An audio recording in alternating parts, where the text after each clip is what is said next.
कहीं पर भी किसी भी पदाधिकारी या कर्मी की कमी महसूस ना हो और उनसे जो काम लिया जाना है वो इमीडिएटली तुरंत लिया जा सके। हमारा दुश्मन देश जो पड़ोसी देश है वो अपनी बहुत सारी मक्कारियों के साथ और बहुत तरह की गलत कारकर्दगी के साथ किसी भी देश में अगर युवा एकजुट रहते हैं तो वो देश तरक्की करता रहता है। साइबर अटैक आज के मॉडर्न वारफेयर का एक हिस्सा बन गया है। हमारा देश, हमारे जो अधिकारी हैं वो बहुत अच्छा काम कर रहे हैं और हमारी सेना बेहतरीन काम कर रही है। हमारा संदेश यही होगा कि आप बिल्कुल इन चीज़ों पर ध्यान ना दें। जो भी गलत चीज़ें आपके सामने आती हैं, अफवाह आते हों, उस पर ज़रा भी विश्वास ना करें।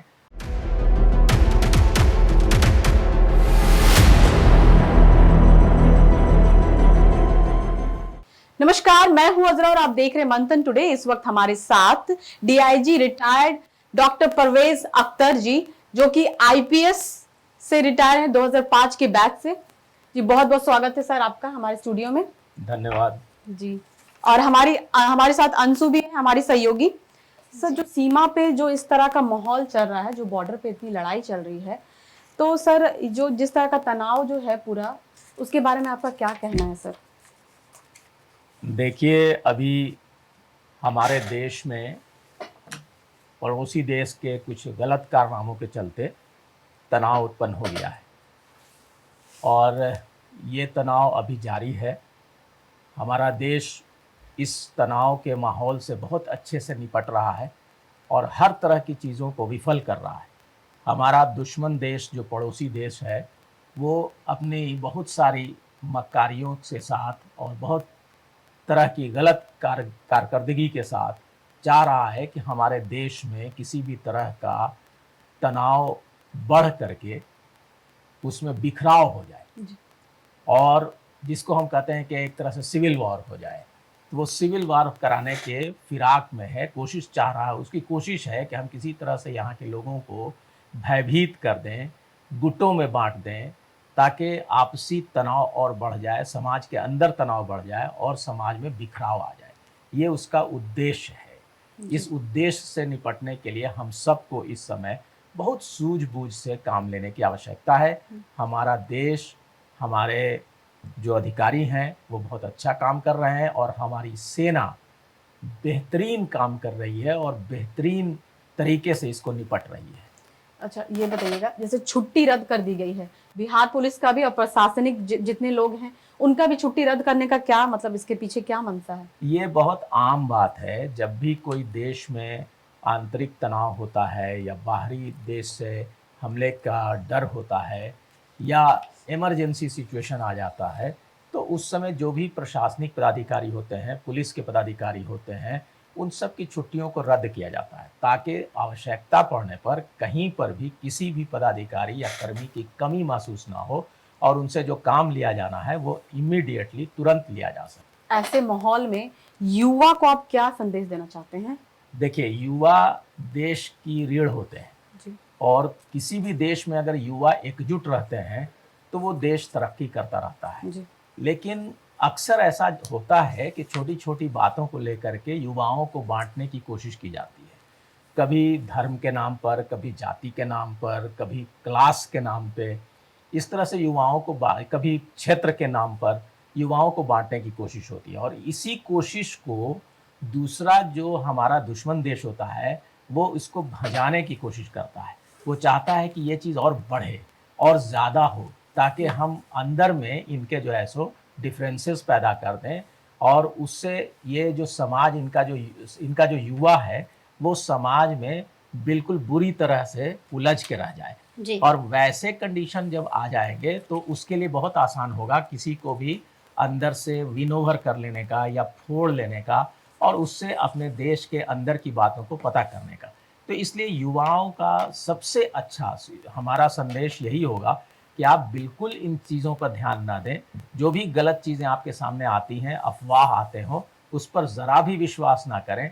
अपने समाज को देखें कि आखिर जब से आप पैदा हुए तब से लेकर अभी तक जो उम्र आपकी गुजरी और आपके जो बुजुर्ग गुजरे हैं, जो भी रहे हैं, वो सब इसी समाज में पैदा हुए और इसी समाज में बढ़े और फले फूले और अच्छे होते गए। तो फिर आप बिना मतलब का किसी भी अफवाह पर ध्यान ना दें। अगला सवाल ये सर कि जिस तरीके से अभी लगातार ये तनावपूर्ण माहौल है, बिहार में पुलिस और प्रशासनिक पदाधिकारियों को किस तरह से अलर्ट रहने की, सजग रहने की उन्हें ज़रूरत है? हाँ, उनको देखिए ख़ास तौर से समाज में अगर कोई भी घटना की खबर मिलती हो या कोई अफ़वाह उड़ती है, तो वैसे में पुलिस पदाधिकारियों और कर्मियों का बहुत बड़ा रोल हो जाता है कि सबसे पहली चीज़ तो ये है कि जो घटना घटी है, उसको इमीडिएट अटेंड करें, तुरंत। और तुरंत अटेंड करने के साथ-साथ उस पर कार्रवाई करें, ताकि जो भी उससे भ्रम पैदा हो रहा है, वो भ्रम दूर हो जाए। दूसरे, इंटेलिजेंस अपना बहुत शार्प रखें और ये जो आसूचना तंत्र है उसको लगाए रहें, ताकि कहीं से कोई अगर अफवाह फैला रहा है तो उसे चिन्हित करके तुरंत उस पर कार्रवाई की जाए और उसको पब्लिकली उजागर किया जाए कि देखिए ये जो अफवाह थी इसको इस व्यक्ति अमुक व्यक्ति ने किया था और इसके लिए इसकी ये सज़ा हो रही है, इसको इसकी कार्रवाई ये हो रही है, ताकि पूरे समाज में पुलिस पर भी भरोसा बढ़े और प्रशासनिक पदाधिकारियों पर भी लोगों का ट्रस्ट बने। जी, जिस तरीके से अभी एक आया है ये भी खबर सामने कि पाकिस्तान ये साइबर अटैक कर रहा है, वो बहुत सारी जो हमारे खुफिया जानकारी है उसे वो लेना चाहता है। तो ये भी कहा गया है कि किसी भी लिंक को क्लिक ना करें, अनजाने से लिंक को। आप क्या कहना चाहेंगे हमारे बिहार वासियों को जो कि वो सतर्क रहे? आज के तिथि में, आज के तारीख में ये साइबर जो है ये बहुत महत्वपूर्ण हो गया है। जी, और आप जानते हैं कि आपके एक क्लिक पे आपके मोबाइल का पूरा डाटा भी कहीं से कहीं चला जा सकता है। जी, तो साइबर अटैक आज के मॉडर्न वारफेयर का एक हिस्सा बन गया है। जी, जब दो देश के बीच लड़ाई होती है तो वो एक दूसरे के इस पर वो साइबर अटैक भी करते हैं। तो अभी जो मेरा जो दुश्मन देश है उसकी कोशिश यही होगी कि यहाँ के साइबर अटैक करके भारत में और यहाँ के डेटा को, चाहे यहाँ की चीज़ों को वो किसी भी तरह से हैक करे, किसी भी तरह से वो ले। यहाँ के टेलीविज़न चैनल्स को भी चाहेगा कि हैक करे। यहाँ की जो व्यवस्था है, जो सिस्टम है, मान लीजिए जैसे प्रशासनिक सिस्टम जो कंप्यूटर पे चल रहा है, उसको वो हैक करना चाहेगा कि प्रशासन में, पुलिस में कौन-कौन से लेटर्स इश्यू हो रहे हैं, क्या-क्या इंस्ट्रक्शंस इश्यू हो रहे हैं और उससे वो चाहेगा कि हम अपना कुछ कंक्लूज़न निकालें। सर तो ऐसे हालत में मैं तो यही सजेस्ट करूँगा कि आप किसी भी साइबर जो आपको लिंक आता है कि आप इस लिंक को क्लिक करें तो ये हो जाएगा, इस लिंक को आप क्लिक करें तो आपको ये मिल जाएगा। मतलब किसी उस भी लिंक तरह को का हम लोग लिंक को क्लिक नहीं टच करना ही नहीं है, करना ही कुछ नहीं, करना जी, ही जी। नहीं है उसको, और आप बिल्कुल ही उसको देख के इग्नोर करें। सर पाकिस्तान अपनी हरकतों से बाज क्यों नहीं आ रहा है?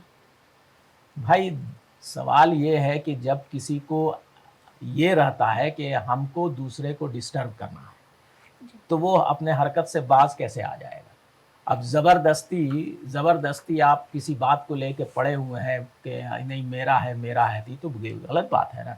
जी, अभी कुछ मैं एक आपको थोड़ा-सा एक माने जोक है, छोटा-सा जोक ही मैं जी, सुनाता जी। हूँ। ये भी जो है कहीं न कहीं व इसी पे आया है, सोशल मीडिया पे ही आया है जी, हुँ, कि एक लड़की है, उसका कोई एक आशिक है, लेकिन लड़की की शादी दूसरे से हो जाती है। जी, तो वो जब दूसरे से शादी हो जाती है, तो वो जो पुराना आशिक है, वो कहते चलता है हर जगह कि वो लड़की अपने शौहर के साथ खुश नहीं है।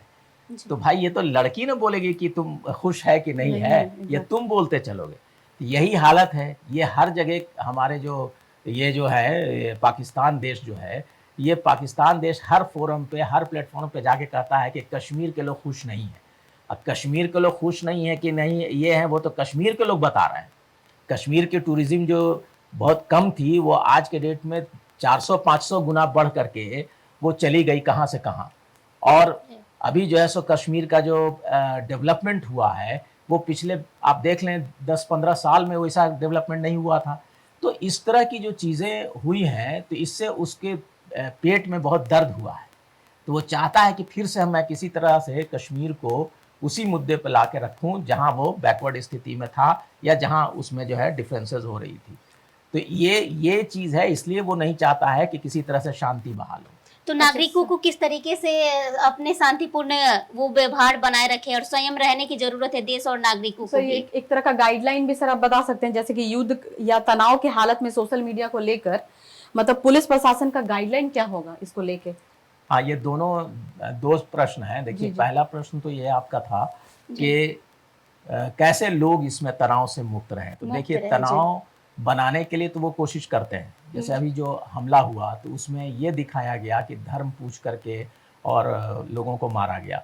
इसका मकसद क्या था कि यहाँ पे धर्म के नाम पर डिफरेंसेस पैदा कर दिया जाए और यहाँ पर पूरे के पूरे समाज में वो नफ़रत की बयार बह जाए और नफ़रत में लोग अंधे हो जाए और एक दूसरे से लड़ने लगें। ये उसका मकसद था। लेकिन ये उसका पूरा नहीं हुआ, इसलिए कि बहुत जल्दी लोग समझ गए कि ये जो है सो ये एक षड्यंत्र है। तो ये चीज़ नहीं था, जबकि तो उसी तरह से जो पुलिस को भी जो है बहुत सतर्क रहने की आवश्यकता है जी।